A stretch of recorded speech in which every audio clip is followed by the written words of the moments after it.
Hello everyone, আসসালামু আলাইকুম। কেমন আছেন সবাই? আশা করি সবাই ভালো আছেন। আলহামদুলিল্লাহ, আপনাদের দোয়ায় আমি অনেক ভালো আছি। আজকে আপনাদের সাথে শেয়ার করতে চলে আসলাম লাউ রান্নার রেসিপি। আজকে লাউটা রান্না করব মাছ দিয়ে। এখানে আমি আমাদের গাছের টাটকা একটা লাউ নিয়েছি। নিজেদের গাছ থেকে টাটকা টাটকা লাউ তুলে রান্না করার মজাই কিন্তু আলাদা। আর লাউ সবজিটা সবসময় টাটকা টাটকা খেতেই কিন্তু বেশি ভালো লাগে। লাউ খেতে কার কার ভালো লাগে অবশ্যই কমেন্ট করে জানাবেন। আর আমার চ্যানেলটিকে সাবস্ক্রাইব করে পাশে থাকবেন। লাউটাকে প্রথমে খোসা ছাড়িয়ে পিস পিস করে কেটে নিব। লাউয়ের খোসাটা কিন্তু ভাজি অথবা ভর্তা বানিয়ে খেতেও কিন্তু অনেক ভালো লাগে। আমি যখন লাউ রান্না করি তখন খোসাটা আলাদা করে রেখে দিই, অন্য এক সময় ভাজি অথবা ভর্তা করে খাই। দেখুন লাউটা কিন্তু অনেক সুন্দর জালি, লাউয়ের মধ্যে কিন্তু একটাও বেশি নাই। এরকম লাউ খেতে কার না ভালো লাগে, তাই না? লাউটা দেখে মনে হচ্ছে কাঁচাই খেয়ে ফেলি। আসলে লাউটা অনেক সুন্দর ছিল। লাউয়ের মধ্যে আমি কিছুটা পরিমাণে আলু দেবো, এজন্য 2টা আলু কেটে নিয়েছি। যে কোনো তরকারিতে আলু দিলে একটু বেশি ভালো লাগে। এরপর পরিষ্কার করে লাউ আর আলুটাকে একটি পাত্রে পানি দিয়ে ধুয়ে নেব।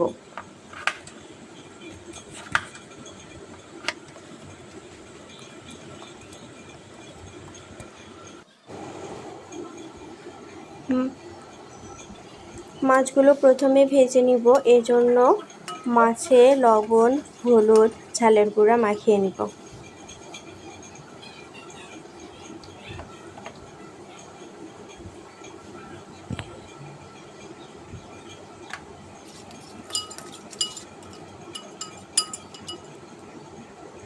এরপর চুলায় প্যান বসিয়ে প্যানে পরিমাণ মতো তেল দিয়ে দিব।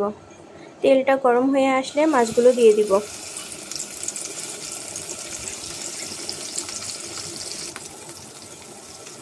মাছের এক পিঠ ভাজা হয়ে গেছে, আর এক পিঠ ভেজে নিব।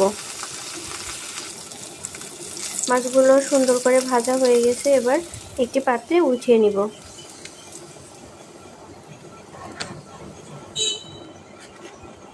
এরপর ওই তেলে কিছুটা পেঁয়াজ কুচি দিয়ে দিব।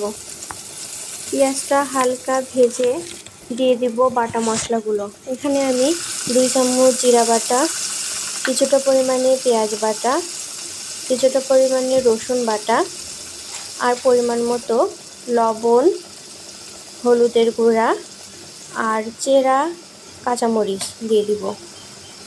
লাউ রান্নায় আমি সবসময় কাঁচামরিচটাই ব্যবহার করি, আর কাঁচামরিচটা চেরা দিই, বেটে দিই না, কারণ আমার কাছে মনে হয় চেরা কাঁচামরিচটা দিলে ফ্লেভারটা ভালো আসে আর খেতেও অনেক ভালো লাগে।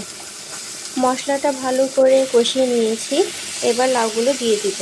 ঢাকনা দিয়ে ঢেকে লাউটাকে ভালো করে মশলার সাথে বেশ কিছুক্ষণ ভেজে নিব। এরপর কিছুটা সজনে ডাঁটা দিয়ে দিব। লাউয়ের মধ্যে সজনে ডাঁটা দিয়ে রান্না করলে অনেক মজা হয়। এরপর কিছুটা পরিমাণে পানি দিয়ে দিব কষানোর জন্য। কষানো হয়ে গেলে ঝোলের জন্য পানি দিয়ে দিব পরিমাণ মতো। খুব বেশি পানি দেব না, যেহেতু গাছের টাটকা লাউ সিদ্ধ হতে খুব বেশি সময় লাগবে না। কষানোর সময় যে পানিটা দিয়েছিলাম ওই পানি দিয়েই কিন্তু লাউটা খুব সুন্দরভাবে সিদ্ধ হয়ে গেছে। ঝোলটা ফুটতে থাকলে মাছগুলো দিয়ে দেব। এরপর কিছুটা ধনেপাতা ছড়িয়ে দিব। লাউয়ের তরকারিতে ধনেপাতা দিলে খুব বেশি মজা লাগে। আমার তরকারি রান্না একদম কমপ্লিট, এবার নামিয়ে নেব। মাশাআল্লাহ, লাউয়ের তরকারি দেখতে যেমন সুন্দর হয়েছিল, খেতেও কিন্তু অনেক মজা হয়েছিল।